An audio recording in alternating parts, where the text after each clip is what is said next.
오늘 말씀은 누가복음 8장 1절에서 15절입니다. 키워드는 하나님 나라 복음 전파, 열매 맺는 땅, 열매 맺게 하실 하나님입니다.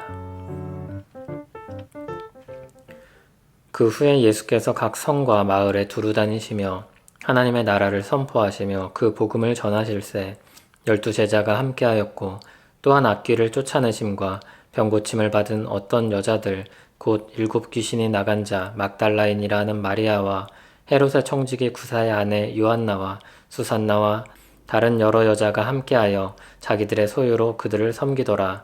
각 동네 사람들이 예수께로 나와 큰 무리를 이루니 예수께서 비유로 말씀하시되 씨를 뿌리는 자가 그 씨를 뿌리러 나가서 뿌릴새 더러는 길가에 떨어짐에 밟히며 공중의 새들이 먹어버렸고 더러는 바위 위에 떨어짐에 싹이 났다가 습기가 없으므로 말랐고 더러는 가시떨기 속에 떨어짐에 가시가 함께 자라서 기운을 막았고 더러는 좋은 땅에 떨어짐에 나서 100배의 결실을 하였느니라.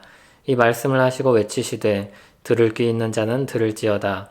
제자들이 이 비유의 뜻을 물으니 이르시되 하나님 나라의 비밀을 아는 것이 너희에게는 허락되었으나 다른 사람에게는 비유로 하나니 이는 그들로 보아도 보지 못하고 들어도 깨닫지 못하게 하려 함이라.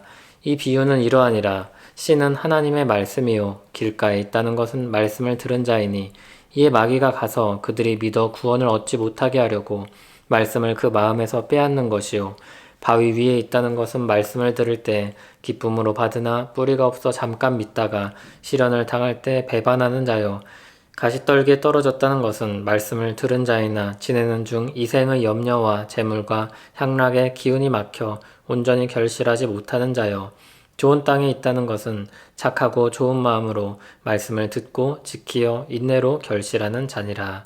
아멘.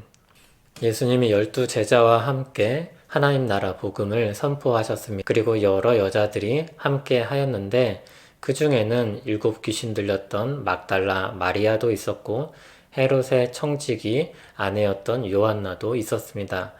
그러니까 굉장히 낮은 자리에 있던 사람과 굉장히 높은 사람에 있던 사람이 함께한 것입니다. 남자든지 여자든지 여러 계층, 다양한 계층에 있는 사람이든지 다 하나님 나라 복음 안에서 하나가 되어서 주님의 일을 감당하게 되었습니다. 이렇게 예수님의 사역이 점점 더 넓어지고 있습니다.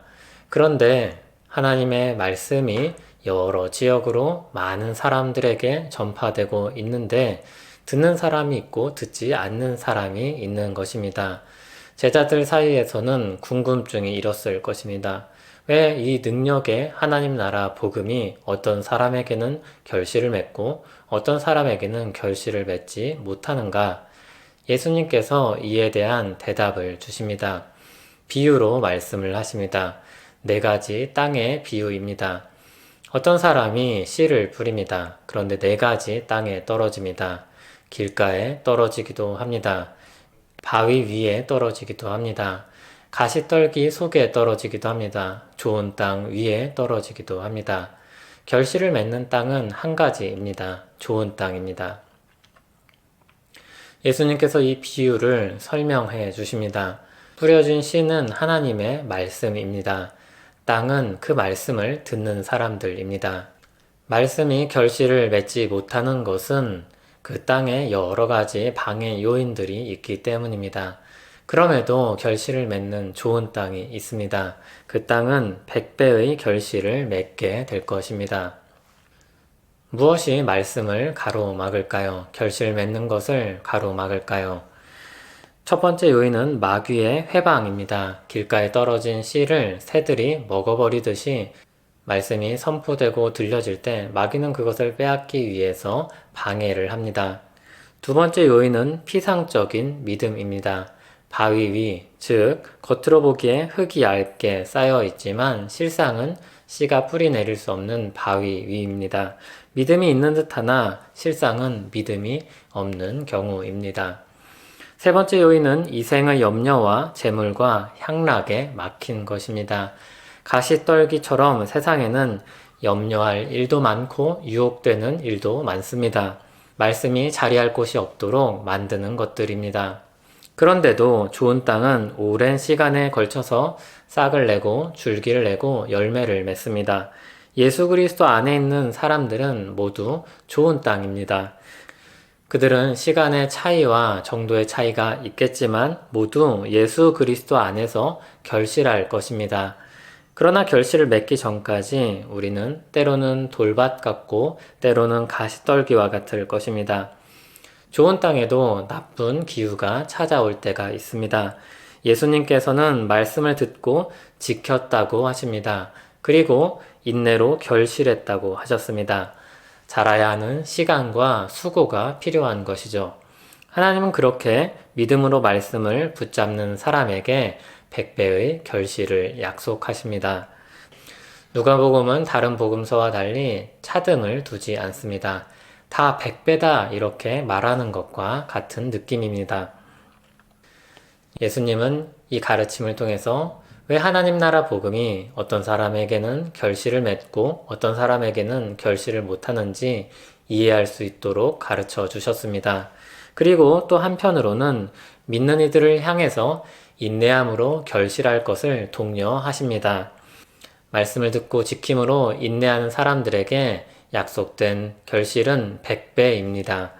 성령 하나님께서 우리를 도우심으로 열매 맺게 하실 것입니다. 성령의 열매가 맺히게 하실 것입니다. 하나님의 성품에 참여하는 영광을 누리게 하실 것입니다. 타락한 본성을 억제하여 이기게 하시고 하나님의 성품으로 살아갈 수 있는 은혜를 주실 것입니다.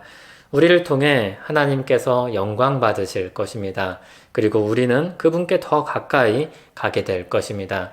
또 우리를 통해 이 땅 가운데 하나님 나라 복음의 아름다움이 전파될 것입니다. 그것을 믿고 말씀을 듣고 지키어 결실하는 우리 모두 되기를 소원합니다. 하나님 아버지, 우리 안에 시작하신 사랑의 역사로 말미암아 감사하며 주님을 찬송합니다. 100배의 결실을 소망하며 주께서 주신 말씀을 따라 살기를 원합니다. 100배의 결실을 기쁨으로 수확할 날을 고대합니다. 주여, 우리로 하여금 인내로 결실하게 하옵소서. 예수님 이름으로 기도합니다. 아멘.